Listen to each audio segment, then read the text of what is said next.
자, 로마서 14장 17절의 말씀, 이 계시의 말씀을 합독하실 때 살아계신 하나님의 음성을 들을 수 있기를 원합니다. 로마서 14장 17절 말씀 시작. 하나님의 나라는 먹는 것과 마시는 것이 아니요 오직 성령 안에 있는 의와 평강과 희락이라.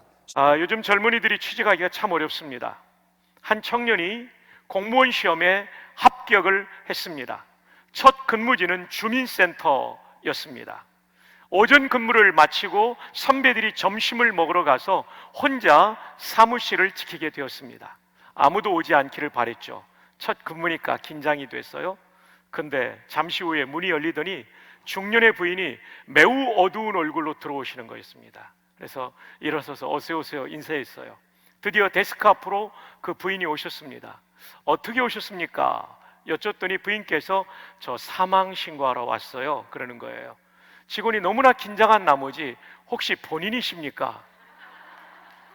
그랬더니 부인도 깜짝 놀라서 꼭 본인이 와야 됩니까? 네, 사망 신고는 본인이 올 수 없지만 은혜 받는 자는 본인이 와야 됩니다. 자, 전후좌우에 하이파이브 하면서 존귀한 당신 잘 오셨습니다 이렇게 한번 축복합시다.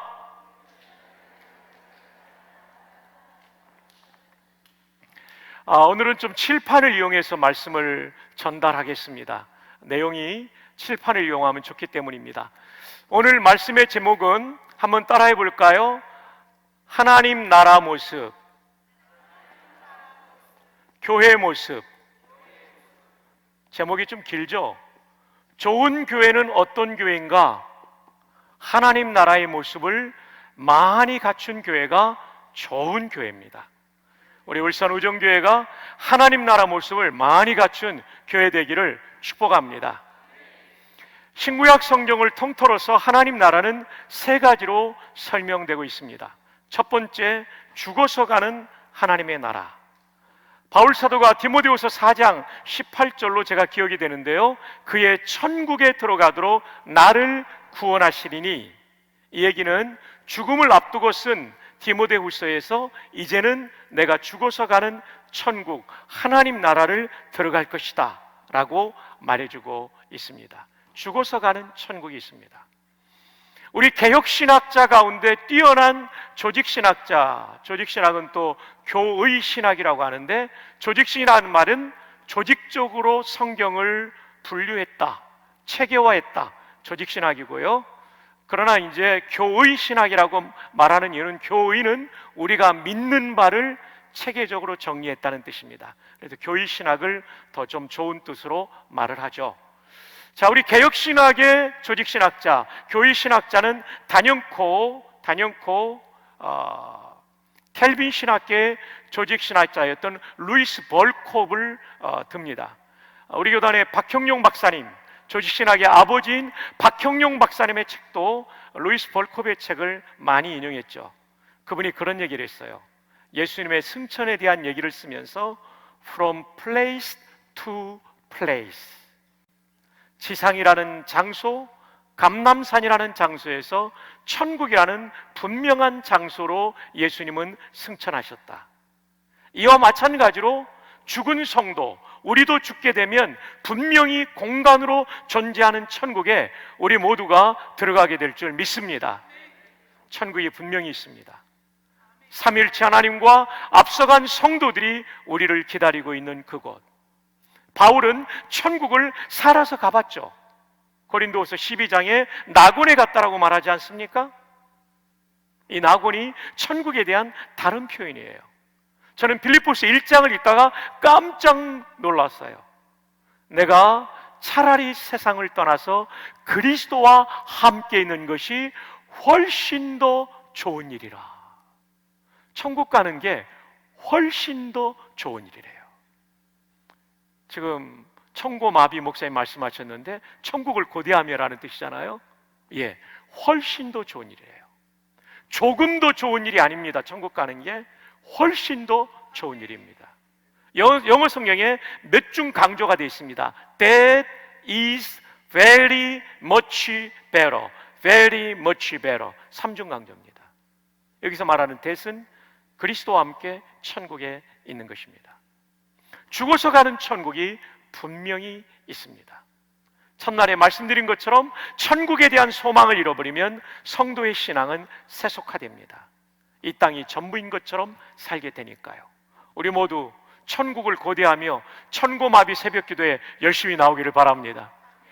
일평생 천국을 갈망하는 믿음의 사람들 될 수 있기를 바랍니다. 두 번째 천국은 역사의 마지막 날 하늘로부터, 하늘의 한 공간으로부터 이 지구상에 임한다라고 그러죠. 그래서 요한계시록 21장에 하늘로부터 완성될 종말의 천국, 하나님 나라가 있다라고 말합니다. 지구를 완전히 없앤 다음에 임할 수도 있고 이것을 갱신해서 임할 수도 있다라고 그러는데, 제가 존경하는 권성수 목사님께서는 갱신해서 임하는 것이라고 그분의 요한계시록 강해에서 말해주고 있습니다. 완성될 하나님 나라가 있습니다. 역사의 마지막 예수님의 재림 때 이루어질 일이죠.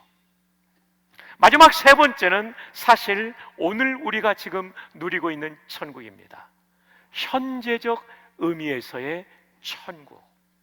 근데 이 천국은 어떤 공간의 개념보다는 하나님의 통치를 받는 개념이죠. 다스림을 받는 개념이죠. 현재적 의미에서의 하나님 나라, 하나님의 통치. 빌라도가 예수님께 물을 때 예수님이 대답하셨습니다. 내 나라는 이 세상에 속한 것이 아니니라. 미국과 중국과 영국 이런 나라가 아니라는 것이죠. 이 나라는 성도의 마음속에 임합니다. 마음속에 임한 그리스도의 통치, 하나님의 통치가 성도의 삶을 바꿉니다. 그리고 가정을 바꿉니다. 그리고 교회를 바꾸고, 이 사람이 정말 예수님의 통치를 받아 살면 그가 일하고 있는 일터가 바뀌게 됩니다. 윌리엄 윌버포스는요 40년 동안 노력해서 영국의 노예 제도를 없앴죠. 그의 마음속에 임한, 국회의원 윌버포스의 마음에 임한 하나님 나라가 영국 사회를 바꿨죠. 이분의 별명이 영국의 양심. 그분 때문에 자유를 얻은 노예가 80만 명이 됩니다. 놀라야 될 때 안 놀라면 제가 놀라게 되죠. 하나님 나라는 사람의 마음에 임합니다. 그가 국회의원으로서 어느 날 밤 하나님께 받은 마음이 뭐냐면, 나는 성경적으로 영국을 개혁하리라. 그 일을 위해서 내가 무엇을 할까? 노예 제도를 없애라. 그 당시 영국의 국고의 3분의 1 수입은 노예 제도를 통해서 얻는 거였어요. 수많은 노예를 아프리카에서 북미로 팔아넘겼어요. 거기에 딸린 조선산업, 그리고 인신매매 산업, 어마어마한 메스였죠. 근데 이것을 평생 싸워서 바꿉니다. 저는 우리나라 국회의원 가운데 하나님의 통치를 받는 국회의원이 좀 일어나기를 바라요. 그래서 우리나라의 잘못된 관행, 잘못된 법을 만드는 이런 모든 것들이 그 한 사람 때문에 바뀌기를 축복합니다. 이 자리에서 우리 젊은이들이 그런 국회의원이 될 수 있기를 바랍니다. 여러분, 아주 오래전 얘기입니다. 평안부터 선천에 백무당이라고 남자 무당이 있었어요. 어느 날 집 앞에 이렇게 앉아 있는데 지나가는 예수 믿는 사람들이 백무당한테 전도한 거예요. 어이 백무당, 자식들 망하게 하는지 그만두고 예수 믿고 천당 가시오. 아니, 무당한테 전도하니까 무당이 얼마나 열받겠어요. 야 이놈아, 백당이든 천당이든 너나 가라. 근데 이게 잠자리에 들었는데 이 소리가 메아리처럼 계속 들리는 거예요. 백무당, 자식들 망하게 하는지 그만두고 예수 믿고 천당 가시오. 잠을 잘 수가 없었어요. 할 수 없이 교회를 나갑니다. 그 유명한 맥퀸 선교사님을 만납니다. 그리고 그분을 통하여 예수님을 구주로 믿게 돼요. 그리고 온 집안이 개종하게 돼요. 근데 이 집의 아들 낙준이는 정말 똑똑한 아들이었어요. 그래서 선교사님이 소유리 문답을 가르치시면 그걸 그냥 외워버리는 그런 아들이었어요. 그리고 성실한 아들이었어요.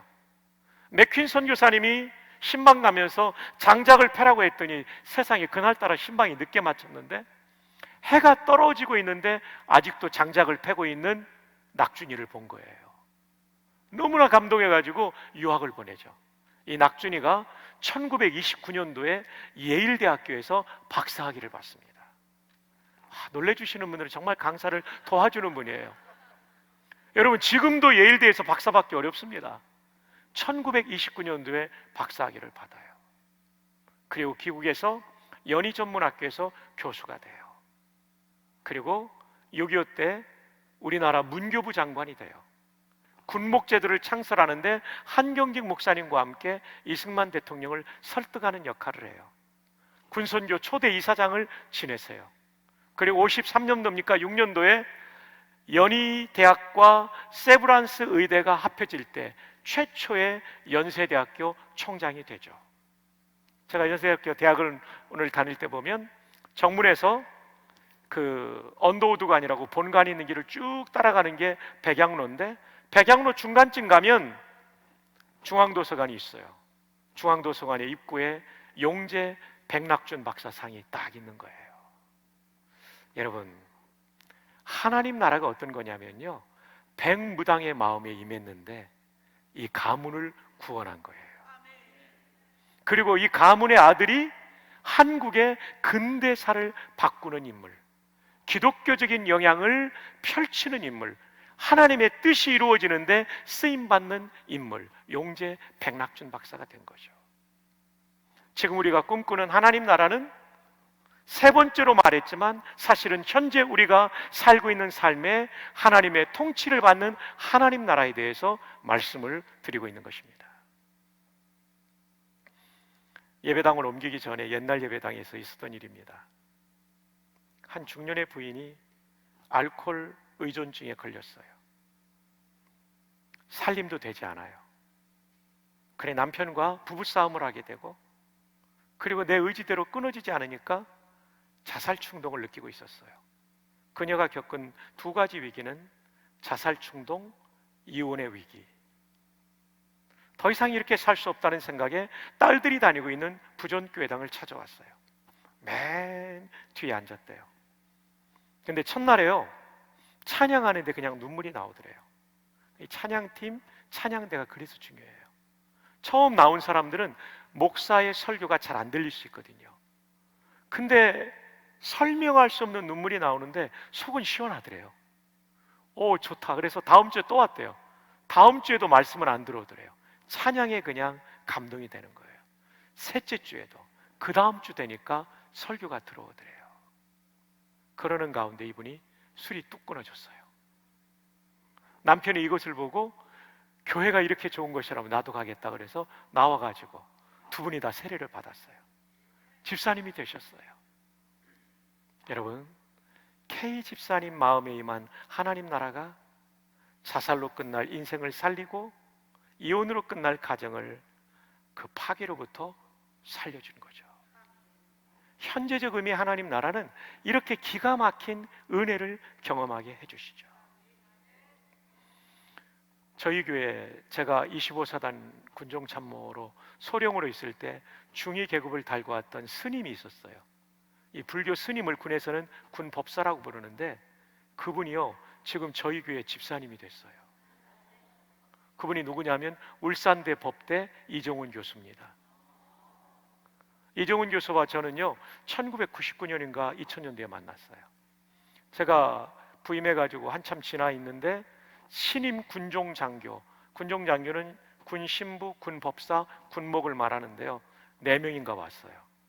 근데 이종훈 법사를 제가 보는 순간, 야, 이 사람 다르다. 대개 법사님들하고는 다른 군기가 딱 서 있고 총기가 있는 거예요. 대개 스님들이 이렇게 수도하다 오셨기 때문에 주로 이 법복을 좋아하죠. 군복을 잘 안 입는데 이분은 뭐 규정대로 잘하는 거예요. 야, 이 사람 오래 있으면 정말 힘들겠다. 우리 후배들 군선교회 장애가 되겠다 그랬는데 이분이 개종을 한 거예요. 와, 놀라운 일이에요. 어떻게 됐냐면 이분이 군을 제대하고 서울대에서 박사학위를 받고 이분이 모 단체에 들어가서 기독교를 공격하는 일을 했어요. 왜냐하면 기독교인, 한국 사회의 지도자의 60%가 우리 개신교 기독교인입니다. 장군의 60%. 놀랍죠, 이 사회가. 교수, 그 다음에 의사, 그리고 정치인, 60% 정도가 기업가 기독교인인 거예요. 그래서 이렇게 가다 보면 이 기독교 국가가 되겠다 싶어가지고 기독교를 공격하는 일을 하죠. 그 중에 하나가 사랑의 교회 본당이 그 지하에 침범했다. 사실은 돈 다 내고 쓰는 거고 앞에는 또 기부 체납한 게 있는데도 불구하고 이걸 엮어가지고 어렵게 만들었죠. 그리고 이정훈 교수가 그때 공무원 전도를 못하는 법을 만들려고 사찰에 들어가서 연구하는데 연구할 때마다 머리가 깨지는 거예요. 그래서 할 수 없이 집에 내려와서 좀 쉬었다 올라가야 되겠다 하고 소파에 앉아서 텔레비전을 보는데 이분이 주로 보는 게 CTS 기독교 방송이에요. 왜냐하면 적을 알아야 이길 수 있다. 지피지기면 백전불태입니다. 태자는 위태로울 태자, 전혀 위태롭지 않다는 얘기죠. 물로설 태가 아니라 위태로울 태자입니다. 백전불태죠. 네. 그래서 CTS 기독교 방송을 보는데 동대문 선결교회 한기채 목사님께서 주여 이놈이 죄인입니다. 우리 죄를 용서해 주옵소서 이 말씀하는데 너나 잘하세요 이랬대요. 왜냐하면 자기는 의인이라고 생각했으니까. 근데 그 순간 혀가 말려 들어가대요. 온몸에 힘이 빠져가지고 앞으로 꼬꾸라졌대요. 그 순간 본인이 읽었던 칼빈의 기독교 강요 조직신학 책들이 떠오르면서 전적 타락한 죄인이라는 게 깨달아지더래요. 자기는 의롭게 살았다고 생각했는데 자기가 그렇게 더러운 죄인인 게 깨달아지더래요. 그 자리에서 회심을 경험합니다. 그 다음부터는 운전하고 다니면 서울 시내 운전할 수가 없더래요. 왜냐하면 십자가가 보면 그렇게 눈물이 쏟아지더래요. 그래서 눈물 쏟아지면 도로변에 차 세우고 비상등 켜놓고 진정한 다음에 또 운전하다 가면 서울 시내 십자가가 얼마나 많아요. 한동안 정말 힘들었대요. 근데 예수님을 믿고 보니까 부인이 그렇게 안타까워 보이더래요. 그 부인이 머리 좋은 분이에요. 서울과학고등학교를 나오고 경희대 한의대를 나온 한의사예요. 이분이 우리말로 하면은 헬라어로 신약 성경을 읽는 것처럼 산스크리트라고 하는 불교 원어로 불경을 읽는 분이에요. 남편의 변화가 이해가 안 되는 거죠.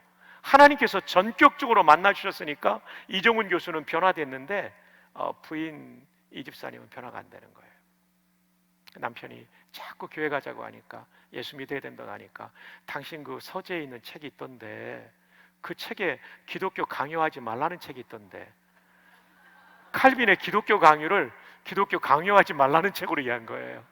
여기서 강요는 그런 뜻이 아니라 대략적으로 핵심적인 내용을 간추렸다. 핵심 요약이라는 뜻이 기독교 강요입니다. 기독교의 핵심을 요약한 것을 강요로 이렇게. 이분들이 갈등이 있다가 어떻게 이걸 풀었냐면 남편이 평생 설거지 해줄게 교회 가면. 그래서 나왔대요. 지금도 해주냐고 그러니까 식기세척기 사줬대요. 그런데 이 부인은 전격적으로 하나님 만나주지 않으시니까 예배당 올 때마다 그렇게 졸립더래요. 설교가 이해가 하나도 안 되고. 그러던 어느 날 하나님이 말씀을 깨우치셔서 지금은 복음의 동역자가 되어 있죠. 그리고 제 추천으로 회풀 신학대학원에서 석사과정을 마치고 그리고 최근에 이제 다음 주입니까? 다다음 주에 이제 그 목사고시도 자치고 목사 안수를 받게 됐어요. 이분이 이제 강단에서 말씀을 많이 전하다 보니까 목사님들께서 안수를 받으면 좋겠다. 신학대학원도 마쳤으니까 저한테 물어오더라고요. 목사님이 하지 말라면 안 하겠습니다. 제가 보니까 해도 되겠어서 독립교단연합을 통해서 목사 안수를 받게 되는데 이제 곧 며칠 후에 받게 됩니다. 참 놀랍습니다. 과거에 그분은 불교 스님이었습니다. 그리고 저는 목사였습니다. 저랑 한 10년 정도 차이 나는데요. 제 소령 때 그분 중이었어요. 여러분 제가 1999년 또는 2000년도에 이분이 예수 믿을 줄 제가 어떻게 알았겠어요? 이분이 목사가 될 줄 누가 알았겠어요? 참 하나님의 역사는 놀랍습니다. 근데 중요한 것은 이정훈이라는 사람의 마음속에 임한 하나님 나라가 지금은 예수 그리스도를 변호하는 일에 멋지게 쓰임받는 인물 하나를 하나님이 세우신 거죠. 할렐루야. 요즘 강의하는 거 보면요 칼빈주의 너무나 잘 강의해요. 아브라함 카이퍼 문화 번역 사상 너무나 잘해요. 정말 하나님의 은혜가 아닐 수 없습니다. 여러분, 이렇게 하나님 나라는 지금 죽어서 가는 하나님 나라, 종말에 임하는 하나님 나라, 현재적 의미의 하나님 나라, 이 셋 중에 저는 이 세 번째에 초점을 맞추어서 말씀드리려고 합니다. 자, 본문을 다시 한번 보시겠습니다. 로마서 14장 17절, 하나님의 나라는, 그 다음 무슨 말이 나옵니까? 먹는 것과 마시는 것이 아니요가 나옵니다. 먹는 것과 마시는 것이 아니요. 왜 이 말을 바울 사도가 썼을까요? 로마 교회에 먹는 것 때문에 문제가 생겼기 때문입니다. 고기를 시장에서 사다 먹으면 깨림칙한 겁니다. 왜냐하면 시장에서 파는 모든 고기가 전부 우상의 제단에 바쳤다가 나온 것이기 때문에, 비록 내가 돈을 주고 사 먹지만 영적으로는 깨림칙한 분들이 많았다는 거죠. 여기에 대한 로마 교회의 반응은 두 가지였습니다. 바울 사도가 디모데전서 4장에 가르치신 대로 4장 3절과 5절을 우리가 한번 볼까요? 자막을 한번 띄워주실까요? 예, 정말 빠릅니다. 우리 방송실 박수 한번 해주십시오. 시작. 와. 혼인을 금하고 어떤 음식물은 먹지 말라고 할 터이나, 여기 어떤 음식물은 시장에서 파는 소고기, 양고기, 고기를 말하는 거예요. 음식물은 하나님이 지으신 바니 믿는 자들과 진리를 아는 자들이 감사함으로 받을 것이니라. 다음 절이요, 하나님께서 지으신 모든 것이 선함에 감사함으로 받으면 버릴 것이 없나니. 자, 이 말씀대로 하면 시장에서 사온 고기를 먹어도 됩니까? 먹으면 안 됩니까? 먹어도 되는 거죠. 감사기도 하고 먹을 수 있는 겁니다. 근데 믿음이 연약한 사람은 내가 영적으로 오염되지 않을까 해서 먹지 않았고, 또 먹고 있는 사람들을 비판하는 문제가 생겼던 거죠. 그래서 교회가 심각한 갈등이 시장에서 사온 고기를 먹는 문제 때문에 일어났던 거죠. 자, 이런 현안 문제를 바울 사도는 어떤 주제로 풉니까? 하나님의 나라는 먹는 것과 마시는 것이 아니요 하면서 하나님 나라를 설명하면서 그 당시 로마 교회의 현안 문제를 풀어가고 있습니다. 여러분, 고수들은요, 본질을 가지고 문제를 풉니다.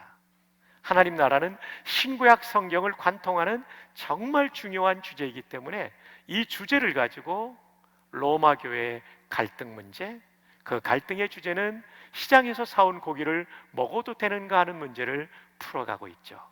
자, 그러면 어떻게 하나님 나라를 설명하고 있을까요? 다시 한번 로마서 14장 10절로 돌아옵니다. 하나님의 나라는 먹는 것과 마시는 것이 아니요 오직 성령 안에 있는, 첫 번째가 뭡니까? 예, 하나님의 나라는 의의 나라입니다. 오를 의자를 씁니다. 하나님의 나라는 의의 나라입니다. 영어로 쓰면 righteousness입니다. 헬라어로 쓴다면 디카이오슈네라고 씁니다.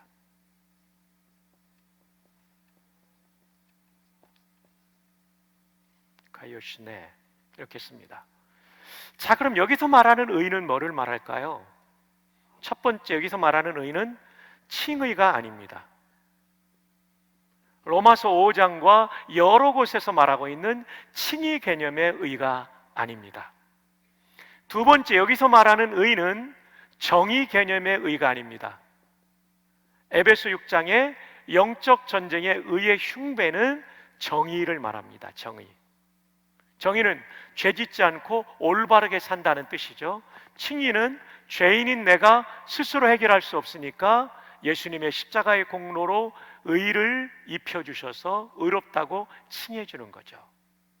근데 본문에서 말하는 의는 칭의도 정의도 아닙니다. 그럼 뭐를 말할까요? 관계적 의. 한번 따라 합시다.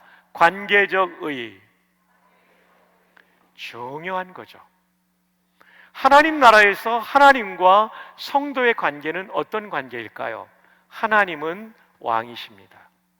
그리고 우리는 백성인데 쉬운 말로 종입니다. 하나님 나라를 경험하는 성도의 삶은 하나님을 왕으로 모시고 종이 되어 사는 삶입니다. 이 삶이 이루어질 때 우리는 하나님의 통치를 받게 되고, 그리고 그 하나님 주시는 은혜를 풍성히 경험할 수 있는 거죠. 그래서 관계적 의는 하나님을 왕으로 모시고 내가 종이 되는 삶이죠. 그 위대했던 왕 다윗이 고백했던 왕이신 나의 하나님답게 내가 주를 높이고 영원히 주의 이름을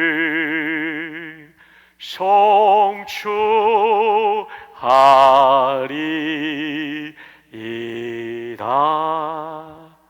이 시편 145편 1절만 봐도 다윗이 얼마나 하나님 나라의 백성이었는지, 자기가 이스라엘의 왕이지만 더 높으신 왕이 계시다는 거, 그분이 여호와 하나님이시라는 거. 왕이신 나의 하나님이여 내가 주, 하나님이 주인이면 나는 종이죠. 높이고 정말 철저하게 그는 종의 삶을 살았죠. 주님 말씀하시면 나아가고 주님 뜻이 아니면 멈췄었죠. 바세바 사건과 인구조사 사건에 죄를 짓고는 철저하게 회개하며 다시 종의 위치를 잡아가죠. 이게 관계적 의를 말하는 거예요. 신앙생활의 관계적 의가 정말 중요합니다. 안타깝게도 내가 왕이 되어 내가 주인이 되어 사는 성도가 얼마나 많단 말입니까? 그러기 때문에 은혜를 못 받는 거예요. 그러기 때문에 쓰임받지 못하는 거예요. 이번에 임직받는 모든 분들 일평생 종놈으로 사시기를 바랍니다. 종연으로 사시기를 바랍니다. 정말 중요한 주제죠. 근데 다윗이 영원히 주의 이름을 찬송한다고 합니까? 송축한다고 합니까? 송축입니다. 송축의 뜻이 뭘까요? 찬송할 송자에 축하할 축자를 씁니다. 송축. 찬송하고 축하해드린다는 거죠. 높여드린다는 뜻이죠. 히브리어로 보면 이 뜻이 더 정확해요. 설명드릴게요. 히브리 말로는 바라크라고 해요. 히브리어는 오른쪽에서 왼쪽으로 나갑니다. 헬라어는 한글처럼 왼쪽에서 오른쪽으로 나가고요. 오른쪽에서 왼쪽으로 나오는데 첫 번째가 바라크가 베트, B 발음이에요. 그 다음 레쉬, R 발음이에요. 그 다음에 카프, K 또는 CK 이렇게 발음돼요. 모음이 이렇게 붙죠. 동사는 긴 모음, 짧은 모음. 바라크 해봅시다. 바라크. 여러분 발음 정말 좋아요. 바라크. 이 바라크 뜻을 오늘 제가 목사님들이 보는 BDB 사전을 통해서 명료하게 정리해 드릴게요. 여러분 이거 보면 영어 성경 보는 분들이 영어 성경 이해가 잘 될 거예요. 바라크는 영어로는 블레스로 번역돼요. 그런데 주어와 동사에 따라 뜻이 달라집니다. 자, 보십시오. 이 바라크가 사람에게 바라크를 하면 이것은 축복으로 번역돼요. 이건 여러분 창세기 12장 1절로 3절에 잘 나와요. 그 외에도 성경을 유심히 보면 나와요. 축복. 축복은 빌축자의 복복자, 복을 빌어주는 겁니다. 하나님이 우리를 축복해 주시는 게 아니죠. 하나님은 복을 주신다라고 우리말 성경에 명료하게 되어 있고요. 너를 축복하는 자를 내가 복 주겠다. 아브라함이 그러잖아요. 하나님은 복을 빌어주는 분이 아니에요. 복을 주시는 분이에요. 하나님이 누구한테 복을 달라고 기도하겠습니까? 빌축자인데요. 하나님은 만복의 근원이세요. 우리의 기도를 받으시는 분이죠. 사람이 사람에게 바라크를 한다는 얘기는 축복한다는 얘기입니다. 그 다음, 하나님이 사람에게 바라크를 한다. 이것은 복을 주신다는 뜻입니다. 복이에요, 복. 또는 복 주시다. 이것은 축복하다. 이것은 복 주시다라는 뜻이에요. 그 다음에 사람이 하나님께 바라크를 하면 송축으로 번역됩니다. 그래서 여러분, 우리가 최근에 부르는 찬송 중에 송축해 내 영혼아 거룩하신 이름 이전에 없었던 노래로 나 주님을 경배해. 이 찬양의 영어 가사가 뭔지 압니까? 송축해가 Bless the Lord, O my soul. Bless, 우리는 복 준다, 축복한다는 뜻만 알고 있었죠? 아닙니다. 송축한다는 뜻이 있어요. Bless the Lord, O my soul, O my soul, worship His holy name. Sing like never before, O my soul, I worship Your holy name. 이때 Bless the Lord가 하나님에게 축복한다가 아니에요. 하나님께 복 준다, 이건 도둑은다 아니에요. 하나님을 찬양한다는 뜻의 송축하다예요. 그러면 히브리어 영어 사전, BDB 사전에 있는 그대로를 옮겨드릴게요. 사람이 하나님께 바락한다고 할 때는 이렇게 돼 있어요. To adore. adore가 찬미하다, 찬송하다라는 뜻이에요. 전치사 구가 붙어요. with, bended, 굽혔다는 얘기죠. knees, knee가 무릎이잖아요. 근데 복수형 어미 s가 붙어요. 찬미하는데 무릎을 꿇은 두 무릎으로, 두 무릎을 다 꿇고 찬미하는 게 송축이에요. 그러니까 송축은 이렇게 서서 부르는 찬양이 아니에요. 무릎 하나만 꿇은 이런 찬양도 아니에요. 두 무릎을 다 꿇고 드리는 찬양이에요. 여러분, 고대의 무릎을 다 꿇는다는 것은 누구 앞에서 꿇습니까? 왕 앞에서. 그러니까 시편 145편 1절의 내용을 송축과 연결하면 쫙 연결이 돼요. 왕이신 나의 하나님이요, 그분께 찬송하니까 두 무릎을 다 꿇는 거죠. 그죠? 사진 찍어줘서 고맙습니다. 예. 제가 이거 올려놓고 제대로 한번 해볼게요. 네. 두 무릎을, 죄송합니다 여러분, 제가 재밌자고 한 얘기인데 여러분의 은혜에 방해가 됐다면 용서해 주세요. 그러니까 이 송축이라는 말은 to adore, 찬미한다, with bended knee, 한 무릎이 아니라 두 무릎을 다 꿇고. 왜냐하면 그분이 왕이니까. 이 뜻을 가지고 찬양해 봅시다. 왕이시 나의 하나님, 내가 주를 높이고 영원히 주의 이름을 송축하리이다. 그제서야 우리는 송축의 의미를 알게 되죠. 하나님을 왕으로 부르며 드리는 찬양이니까. 할렐루야가 가지는 할랄이라는 동사도 있어요. 손을 뻗어 찬양한다는 야다도 있어요. 악기를 동원하는 자마르도 있어요. 찬양의 용어가 많아요. 근데 최고의 찬양은 저는 바라크라고 생각해요.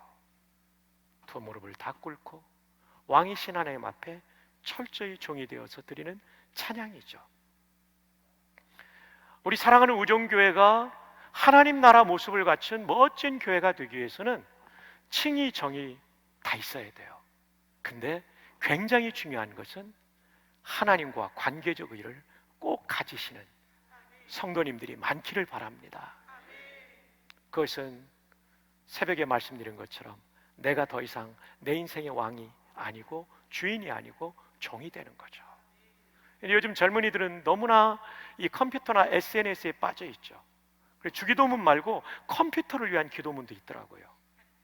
메모리에 있는 우리 프로그램 암호를 거룩하게 하옵시며 운영체계에 임하옵시며 명령이 모니터에서 이루어진 것 같이 프린터에서도 이루어지이다.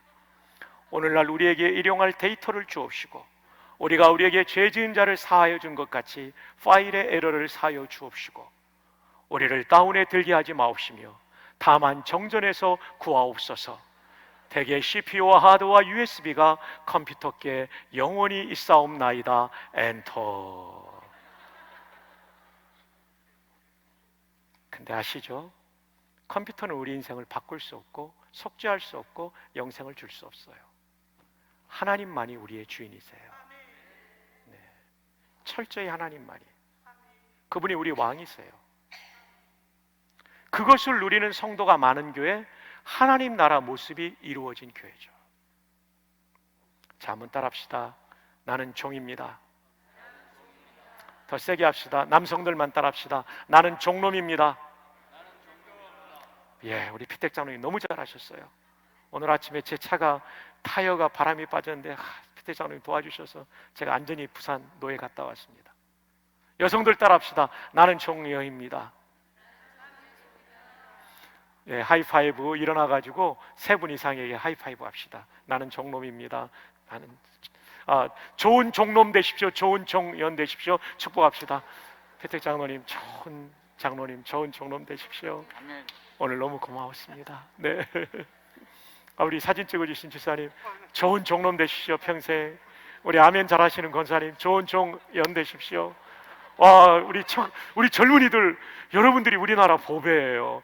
여러분 상상할 수 없는 인물이 될 거예요. 좋은 종연 되십시오. 좋은 종연 되십시오. 예, 좋은 종연 되십시오. 좋은 종연 되십시오. 우리 형제님, 좋은 종놈 되십시오. 와, 너무 감사합니다. 너무 감사합니다. 아유, 우리 앞자리에 계신 우리 피택 장로님 부인 권사님이세요. 예, 좋은 종연 되십시오. 좋은 종연 되십시오. 좋은 종연 되십시오. 네, 뒤에 우리 좋은 종연 되십시오. 좋은 교회는요, 전부가 하나님의 종놈 종년이 되는 거예요. 아멘이죠? 그러면요, 교회가 하나님의 통치를 강력하게 받는 교회. 어떤 교회? 우정교회. 우리 우정교회 그런 교회 되기를 주님의 이름으로 축복합니다. 자, 하나님 나라의 모습은 첫 번째가 의였습니다. 두 번째는 뭐죠? 평강이라고 나오죠. 한 번 더 본문을 읽어봅시다. 하나님의 나라는 먹는 것과 마시는 것이 아니요 오직 성령 안에 있는 의와 평강. 여러분, 평강이라는 말, 평강은요 영어 성경이 그냥 평화로 돼 있어요. peace. 평안으로도 번역되고 평강으로도 번역돼요. 신학자들과 한번 얘기를 나누고 싶어요. 너무 단어를 다양하게 번역하지 말고 그냥 평화로 번역하든지, 좀 꼭 다른 그 용어를 써야 된다면 쓰더라도 이거 영어로는 똑같이 피스거든요. 헬라어로는 똑같이 에이레네거든요. 똑같이 에이레네예요. 그러니까 헷갈리지 않도록 평화로 좀 통일하든지 이러면 어떨까 한번 제가 얘기를 나눠보려고 해요. 어쨌든 평화라고, 여러분, 평화라고 생각하면 좀 편할 것 같아요. 평안하고 화평한 거. 여러분, 하나님 나라가 이루어지는 교회의 특징이 뭐냐면 싸움이 없습니다. 갈등이 해결되는 거죠. 지금 로마 교회 문제도 하나님을 왕으로 모시면 다 해결되는 거예요. 그리고 평화를 추구하면 해결되는 거죠. 하나님 나라의 본질은 갈등이나 분쟁이 아니라, 분열이 아니라 평화라는 거죠. 정말 하나님의 통치를 받느냐? 평화가 이루어지고 평화를 추구하는 성도가 많은 거예요. 여기 지금 피택 장로님들, 안수 입사님들, 권사님들 계시죠? 여러분의 일평생 평화만 추구하십시오. 교회는 싸우지만 않아도 부흥한다는 말이 있어요. 마귀가 그래서 자꾸 불화를 만들고 갈등을 만들고 분열을 만들죠. 나중에 언제 기회 되면 말씀드리겠지만 마귀라는 단어가요, 디아볼로스라는 단어예요. 제가 키텔 사전이라고 13권짜리, 색인까지 해서 13권짜리 보니까 제2권에 이 뜻이 나와요. 기본적인 의미가, 마귀라는 단어의 뜻이 뭔지 압니까? Basically separating. 기본적으로 분열시킨다라는 뜻이 있어요. 마귀가 역사하면 분열이 일어나고요, 성령이 역사하면 화합이 일어납니다. 그래서 여러분 정말 이번에 토요일 날 임직식이죠? 정말 일평생 나는 교회 안에 평화를 세우는 사람이 돼야 되겠다. 자, 그러면 로마 교회는 어떤 문제 때문에 이런 평화가 깨졌을까요? 자, 로마서 14장 1절을 한번 보십시다. 가능하면 성경을 펼치고 밑줄도 치면 좋아요. 근데 방송실은 정말 빠르세요. 제가 이렇게 빠른 대한민국 교회는 처음 봐요. 와, 진짜 목사님 제가 처음 봅니다. 되게 이거보다 한두 템포가 늦게 나와야 정상인데요, 말하면 그냥 나와요. 와, 참 목사님 얼마나 복되십니까? 성도님도 복되고 참 좋으시고, 장로님들도 좋으시고, 와, 부목사님들도 좋으시고, 예, 방송실도 좋고, 목사님, 담임 목사님도 좋고, 제가 와보니까 다 좋아요, 여러분들. 예. 아, 이 청소년들이 나오다니, 교복 입고, 충성입니다. 여러분은 저보다 더 큰 인물이 될 거예요. 나중에 모른다고 하지 마세요. 그래야 됩니다. 저는 우리 부목사님들이 우리보다 더 뛰어나야 다음 시대 한국교회 소망이 있고요, 우리 청소년들이 우리보다 뛰어나야 돼요. 자, 이제 14장 1절 봅시다. 1절 여성들이 한번 읽어주세요. 시작. 예, 비판하지 말라. 평화를 이루려면 비판 안 해야 되는 거죠. 2절에는 그 내용이 좀 더 구체적으로 나와요. 남성들을 읽어주세요. 시작.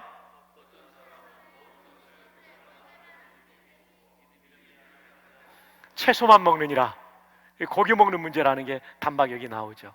채소만 먹느니라. 믿음이 연약한 사람은, 감사와 기도로 먹을 수 있다고 생각하는 사람은 믿음이 성숙한 사람이고, 믿음이 약한 사람은 시장에서 사온 양고기, 소고기, 유대인들은 그거 먹는 거 아닙니까? 못 먹는다는 얘기죠.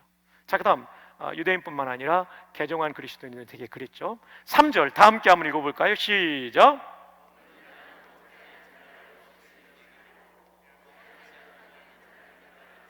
네. 업신여기는 것과 비판하는 것이 똑같은 거예요. 여러분, 평화를 깨뜨리는 게 뭐냐? 비판입니다. 비판이에요. 비판이 가득한 교회는 하나님 나라의 모습을 잃어버리게 됩니다. 비판이 가득한 교회는 분열이 생깁니다. 싸움이 생깁니다. 그리고 교회가 분열돼 버려요. 정말 가슴 아픈 일이 생기는 거죠. 그래서 성도들이 이걸 정말 잘 알아야 돼요. 내 마음에 들지 않는 일이 있을 때는 정필도 목사님 말씀처럼 기도하는 거예요. 그리고 온유한 말로 권면하고 서로 대화하면서 풀어가고, 그러나 어디까지 가면 안 돼요? 인격적인 모독을 가면 안 돼요. 그리고 교회를 분열시키면 안 돼요. 자, 비판하지 말라는 얘기는 학문적인 발전을 위한 비평을 하지 말라는 뜻이 아니에요. 비평을 할 수 있죠. 대학에서, 또 학문의 자리에서. 교회는 비평도 조심해야 되죠. 왜냐하면 비평이라는 미명하에 또 비난할 수 있기 때문에. 여기서 말하는 비판을 하지 말라는 얘기는 인격적인 모독을 하는 비난을 하지 말라는 뜻입니다. 영어로 blame을 하지 말라는 거예요. 이 비평은 크리틱은 가능하겠죠. 학문의 전당에서는. 그러나 교회에서는 이것도 조심을 해야 되죠. 어쨌든 인격적인 모독을 가하는 비난 때문에 지금 로마 교회가 위기를 만났다는 거죠. 아, 그것도 못 먹어? 이런 사람과 왜 그걸 먹어? 이런 업신여김과 비난이 교회에 가득 차니까 평화가 사라지고 은혜가 소멸되기 시작하는 거죠. 정말 중요한 것입니다. 아주 중요한 것입니다. 17세기에 종교개혁이 끝나고 100년 후에 유럽은 신교와 구교의 종교전쟁이 벌어졌고, 이 30년 전쟁으로 유럽 전체가 피로 물들었어요. 이때 독일의 유명한 신학자인 루퍼투스 멜데니우스가 이런 얘기를 했습니다. 한번 따라해 주세요. 이거는 중요한 내용이니까요. 본질적인 것에는 일치를. 네, 본질적인 것은 일치를. 한번 또 따라하죠. 비본질적인 것에는 자유를, 모든 것에는 사랑을. 이게 비판을 막는 방법입니다. 본질적인 것에는 일치를, 비본질적인 것에는 자유를, 모든 것에는 사랑을. 학생들을 위해서 영어로 옮겨드리면 In essentials unity, 본질적인 것에 있어서는 unity, 일치, 통일을, 이 non-essentials, 비본질적인 것에 있어서는 liberty, unity, liberty, 라임이 생기죠. 마지막 세 번째, in all things, 모든 것에 있어서는 charity, charity는 자비, 자선이라는 뜻도 있지만 여기서는 사랑으로 번역하죠. 우리가 비판하지 않기 위해서 루퍼투스 멜데니우스의 가르침은 굉장히 중요합니다. 그렇다면 교회가 일치해야 될 본질은 무엇일까요? 사도신경이 본질입니다. 무엇을 믿는가가 거기 다 나오기 때문에 여기에 어긋나면 이단이에요. 교회는 사도신경의 일치를 가져야 됩니다. 두 번째 본질은 뭐냐면 예동열 목사님을 담임 목사님으로 세우신 하나님의 뜻이 있어요. 예 목사님의 개성, 기질, 목회 철학, 목사님에게 부어주신 은사, 이것은 다른 목회자들에게 없는 것이죠. 우리 담임 목사님에게 부어주신 그 모든 은사와 목회 철학과 기질까지 우리는 본질로 받아들이는 것입니다. 왜냐하면 하나님께서 목사님을 보내실 때는 우리 우정교회 목사님이 필요했기 때문이죠. 이 본질은 여러분이 일치해 주셔야 거기에서 평화가 싹 트는 거죠. 그럼 비본질은 무엇일까요? 이런 겁니다. 젊은이들이 머리를 노랗게 물들이고 왔어요. 이거 가지고 싸우면 안 된다는 거죠. 흰머리 검은 물들이나 검은 머리 노란 물들이나 그거 비슷한 거 아닙니까? 염료만 다른 거죠. 컬러만. 대전에 제가 존경하는 형님이 계세요. 그 아들이 중고등학교 때 방황을 좀 했어요. 그래가지고 머리를 노랗게 물들이고 왔더래요. 지금 한 20년 전 얘기인가 그래요. 보수적인 우리 교단교회 담임 목사님 아들이 노란 물을 들이고 오니까 이게 얼마나 참 부담이 많이 됐겠어요. 성도들이 어떻게 생각할까? 장로님들이. 근데 뭐라고 야단하면 얘가 튀쳐나갈 것 같더래요. 그래서 형님이 그 아들의 어깨에 손을 얹고, 아들아, 머리는 노랗게 물들어도 가슴은 예수로 물들기를 바란다. 정말 멋진 말이잖아요. 그죠? 이 아들이요, 미국 유학 마치고 지금 총신 나와서 목사 됐어요. 목회 잘합니다. 아, 제가 봐도 뛰어난 사람이에요. 이런 마음이 필요하죠. 너 왜 그렇게 머리를 빨간 물들이고 파란 물들이고 노란 물들이고 이런 거 가지고 따지지 마시자고요. 우리 젊은이들이 청바지 좀 구멍 난 거 입고 왔을 때 너는 왜 돈이 없냐 뭐 이러면서 왜 그딴 것을 입고 오냐 그러지 마시라고요. 그 청년은 그 바지가 제일 멋있는 걸로 알고 오는 거예요.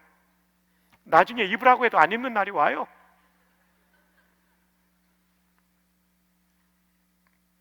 비본질적인 것에는 자유를.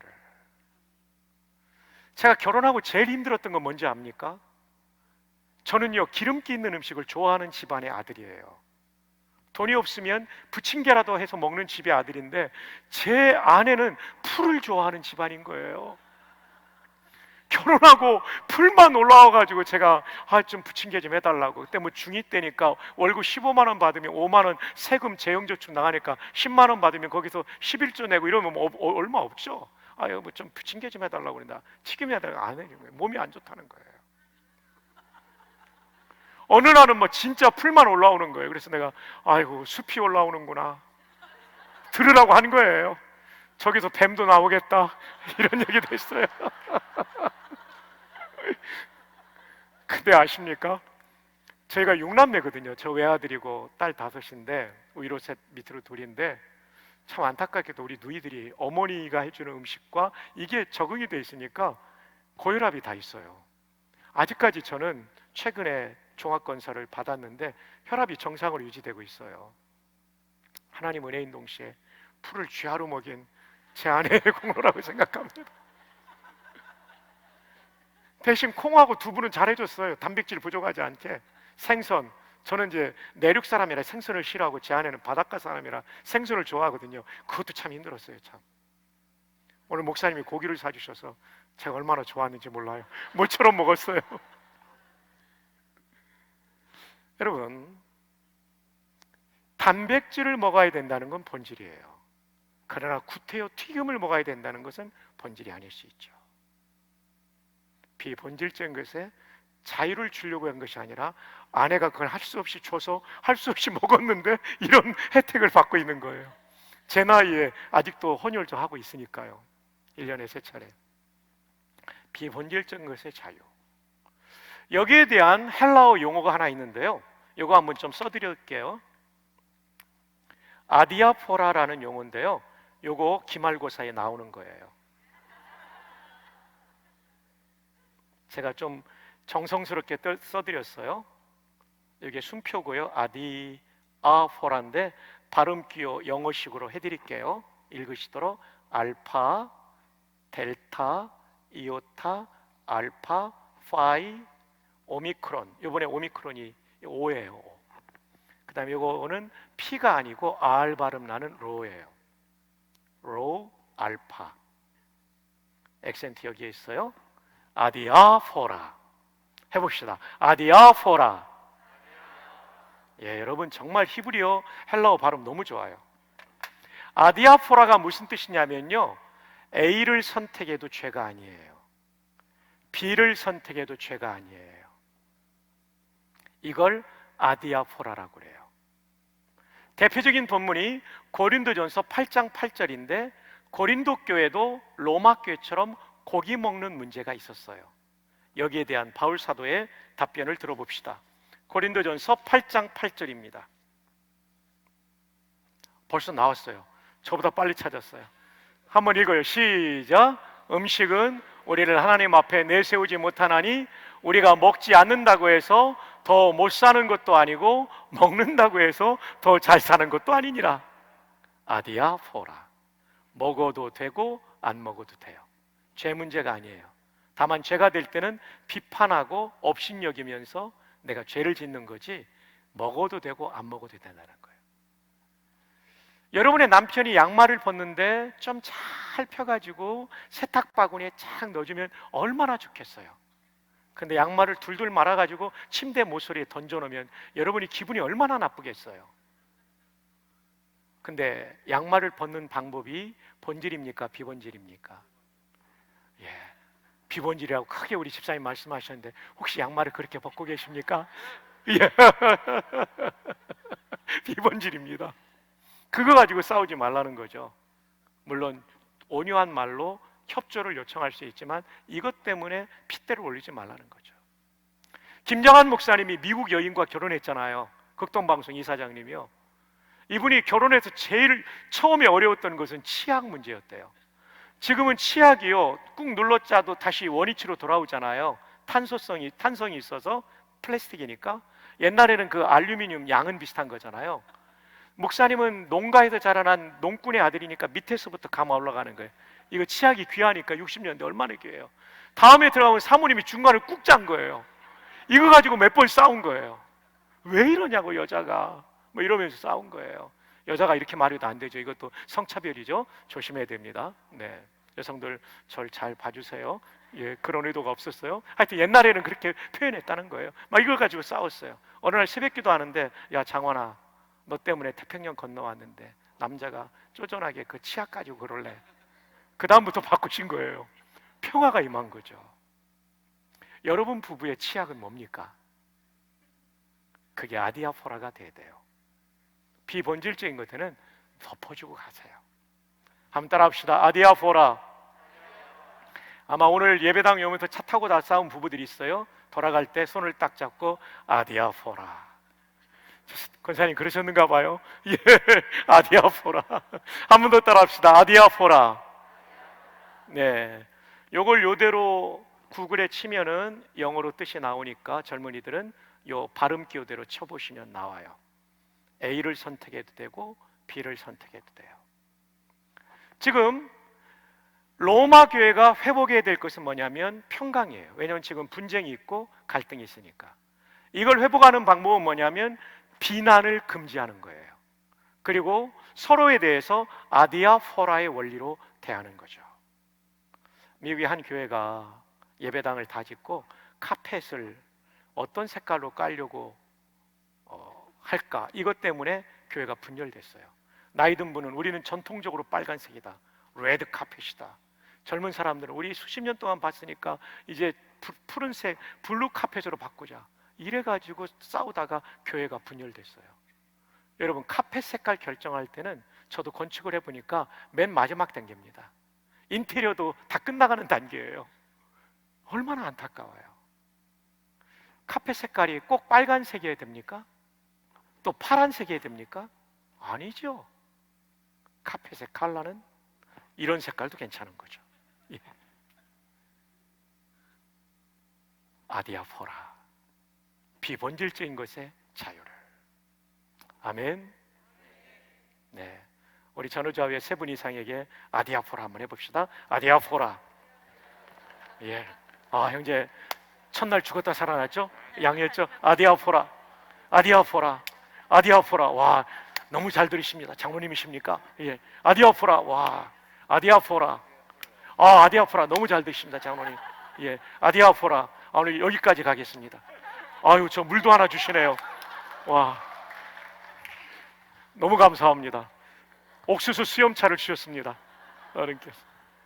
예, 꼭 갈 때 마실게요. 아디아포라. 교회 안에서 여러 가지 부서에서 일들이 생길 때 우리 모두가 아디아포라를 외치는 거죠. 그게 본질인가? 이게 목사님 목회 철학에 저촉되나? 사도신경에 저촉된가? 아니면 웬만하면 다 덮어주는 거죠. 그럼 교회는요, 강력한 교회가 되는 거예요. 교회는 둘 중에 하나예요. 친정집 같은 교회인가, 시댁 같은 교회인가. 시댁 같은 교회는 쌀쌀 맞아가지고 사람들이 오기를 힘들어합니다.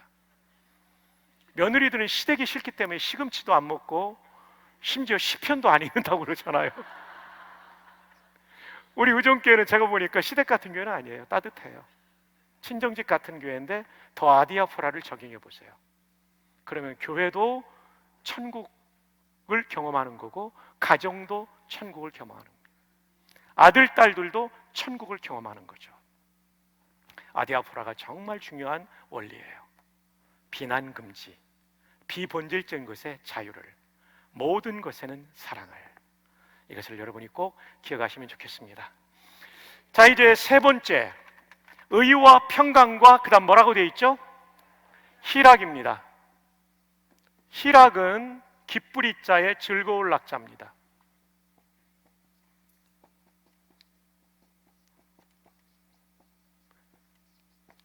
영어 성경에는 joy라고 되어 있죠.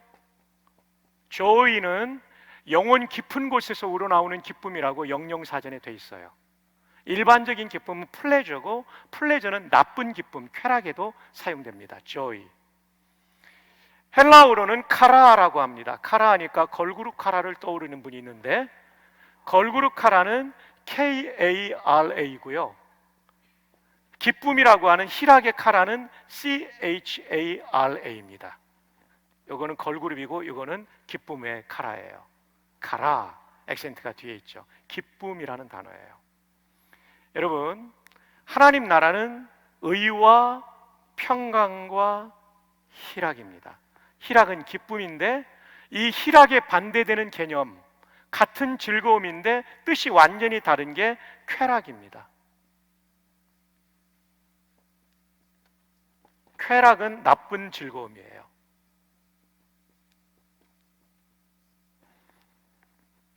플레저가 중립적인 뜻도 있어요. 고맙습니다 할 때, 괜찮아요, It's my pleasure, 저의 기쁨입니다, 당신을 섬긴 것이. 좋은 의미도 쓸 때도 있어요. 여기서는 나쁜 의미의 쾌락을 뜻할 때 써요. 헬라어로는 필레도노스라는 단어를 씁니다. 필레도노스. 자, 그러면 희락과 쾌락의 차이는 뭡니까? 희락은 예수님처럼 하는 거예요. 다른 사람의 기쁨을 위해 내가 십자가 지는 게 희락이에요. 근데 그 앞에 있는 즐거움을 위하여 십자가를 참으사라는 히브리서 말씀처럼 지내놓고 보면 나도 기쁘고 그분도 기쁜 거예요. 쾌락은 뭐냐면 내 기쁨을 위해서 다른 사람을 짓밟는 거죠. 남자들이 여성들을 성추행하거나 성희롱하거나 성폭행한 일들이 일어나지 않습니까? 그게 대표적인 쾌락이에요. 또 하나의 쾌락이 뭔지 압니까? 비난하는 거.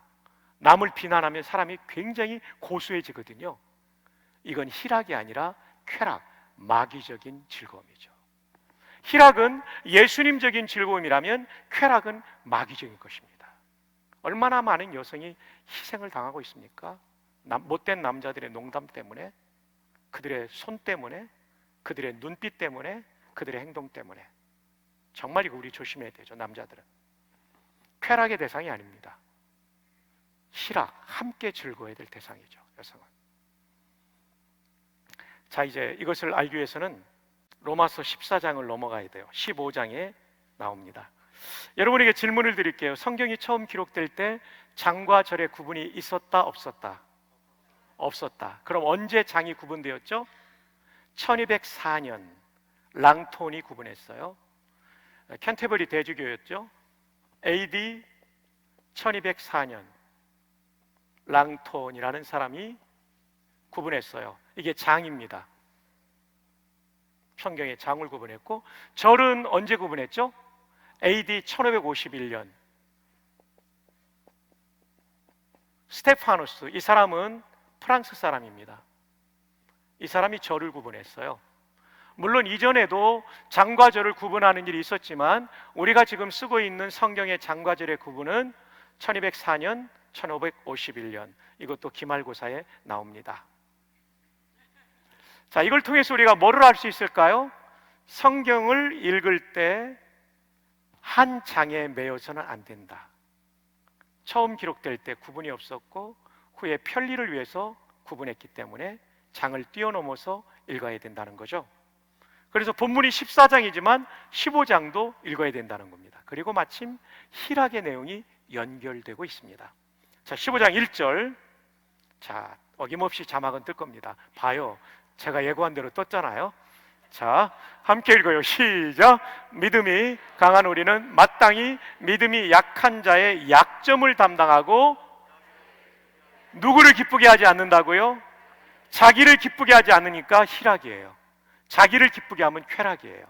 2절 가면 더 정확하게 나오죠. 2절 시작.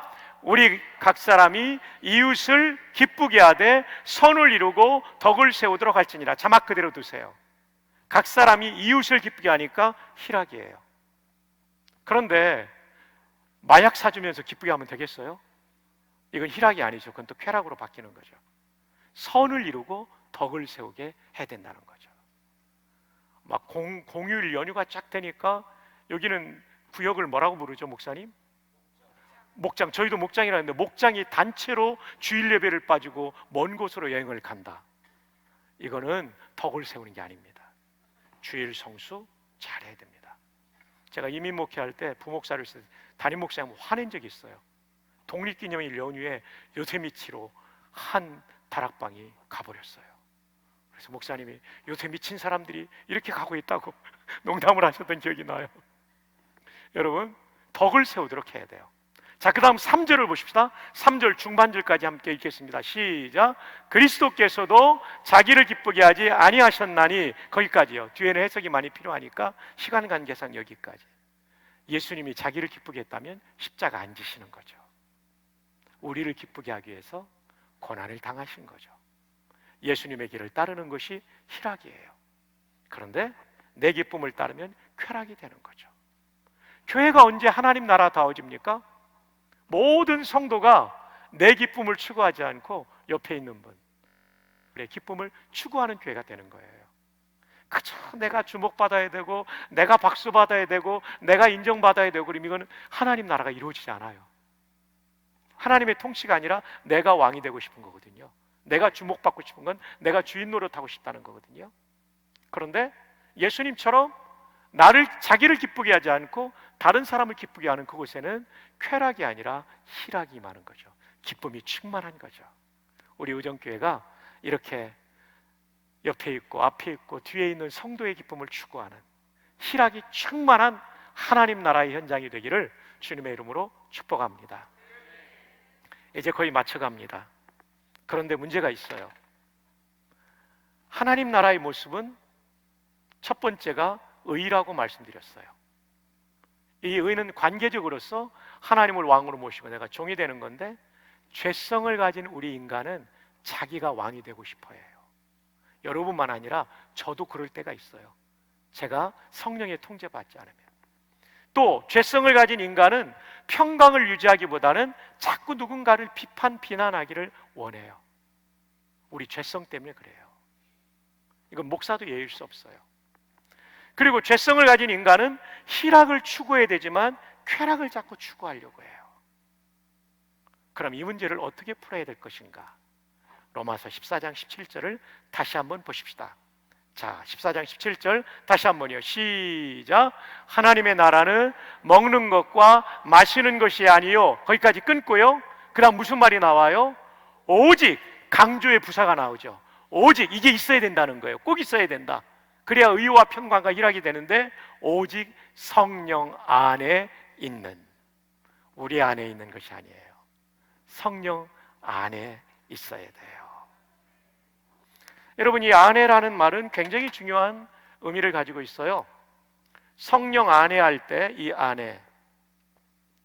안에라는 말이 전치사인데 헬라어에서는 엔이라고 읽어요. 엔. 한번 해봅시다. 엔. 사전에 보면 뜻이 뭐 한 10개 정도 쭉 나와요. 근데 그 많은 걸 이해할 필요 없고 두 가지만 설명드리면, 장소적 의미의 안에, 지금 우리가 본당 안에 있죠? 엔 본당 하면 본당 안에가 되는 거예요. 그 다음에 두 번째로는 관계적 의미 또는 인격적 의미로 안에라는 뜻이 있어요. 사전을 그대로 옮겨드리면 이렇게 옮길 수 있어요. Personal, close relation. 개인적이고 인격적으로 가까운 관계, relation. 이게 안에라는 말이죠. 여기서 성령 안에 있다는 얘기는 2번의 뜻이 되는 것입니다. 성령님과 내 개인적으로 가까운 관계를 맺는 것, 이것이 성령 안에 있는 거죠. 어떻게 성령과 가까워집니까? 이렇게 예배 드릴 때 가까워져요. 개인적으로 성경 읽을 때 가까워져요. 소그룹에 갈 때 가까워져요. 기도하다가 가까워져요. 순종하다가 가까워져요. 그렇게 성령 안에 있을 때 우리가 의와 평강과 희락을 추구할 수 있죠. 여러분, 파리의 연인이라는 그 미니 시리즈가 옛날에 있었잖아요. 그 잘생긴 남자 배우가 예쁜 여자 배우한테 그러잖아요. 내 안에 너 있다. 내 안에 너 있다. 이게 성령 안에 있다는 거하고 같은 거예요. 오히려 그 이상이죠. 성령 안에 있다는 것이. 내 안에 너 있다는 건 뭐냐면, 내가 너 정말 사랑하고 멀리 떨어져 있어도 너는 내 마음 안에 있어. 네 생각 있지 않아. 사랑해. 이런 뜻이잖아요. 근데 성령님은 실제로 어디서든 우리 안에 거하시지만, 여기서의 뜻은 뭐냐면 성령님을 환영하고 좋아하고 사랑하고 함께 살아가는 거예요. 그럴 때 의와 평강과 희락을 지켜낼 수가 있는 것이고, 그럴 때 우리 삶은 천국이 되고, 우리 가정이 천국이 되고, 우리 우정교회가 천국이 되고, 여러분의 직장이 천국이 되고, 대한민국을 바꾸는 교회가 될 것입니다. 다시 한번 축복하며 말씀을 맺겠습니다. 성령 안에 거하십시오. 성령과 친해지십시오. 예배, 찬양, 기도, 감사, 그리고 성경 읽기, 순종 통해서 성령님과 친해 보십시오. 그럼 여러분 마음속에 어느덧 내가 왕과 주인이 되려는 거 다 버리고 종의 위치를, 종놈의 위치를 취하게 되는 거예요. 비난하고 업신여기려던 마음 다 사라지고 비본질적인 것에 자유를 주는 아디아포라가 내 삶에 이루어지는 거예요. 그리고 더 나아가서 내 기쁨이 아니라 다른 성도의 기쁨, 내 기쁨이 아니라 내 아내의 기쁨, 내 남편의 기쁨을 추구하고, 내 부모의 기쁨, 내 자녀의 기쁨, 내 사장님의 기쁨, 내 부하 직원의 기쁨을 추구하는 하나님 나라를 경험하게 되는 거죠. 그래서 여러분의 교회는 이 지구상에 정말 아름다운 그 교회, 하나님 나라인 교회가 되기를 주님의 이름으로 축복합니다.